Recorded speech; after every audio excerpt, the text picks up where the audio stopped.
તો ગુજરાતમાં સર્જાયેલી સ્થિતિ અને કાયદો વ્યવસ્થા જાળવવામાં રાજ્ય સરકાર નિષ્ફળ ગઈ હોવાના આક્ષેપ સાથે વિપક્ષે મુખ્યપ્રધાનના રાજીનામાની માંગની ગૂંજ વિધાનસભામાં પડી હતી।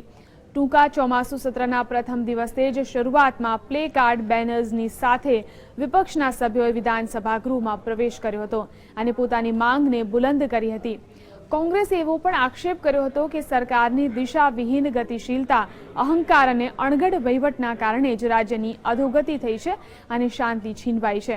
જોકે સત્રના બીજા દિવસે ગાંધીનગરમાં ધરણા તેમજ વિધાનસભાના ઘેરાવના અગાઉ જાહેર કરાયેલા કાર્યક્રમો રાજ્યની વર્તમાન સ્થિતિ અને પોલીસની વિનંતીના કારણે મોકૂફ રાખવાનો નિર્ણય વિપક્ષ દ્વારા કરવામાં આવ્યો છે।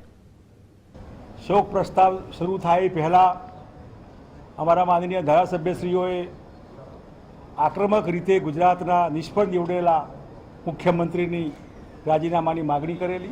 તે ગઈકાલના આખા સંમેલનને સાંજે જે હિંસક ટર્ન મળ્યો, હું માનું ત્યાં સુધી આ ગુજરાત સરકારની અણઘડ આવડત, બિન આવડત, વ્યવસ્થાને કેમ કંટ્રોલ કરવો એનો અનુભવ નહીં। સરકારની દિશાવિહીન ગતિશીલતા એ ગુજરાતને અધોગતિ તરફ મોકલી રહી છે। સરકારનો અહંકાર અને અણઘડત વહીવટ એમણે ગુજરાતના અંદર અશાંતિ પેદા કરી છે।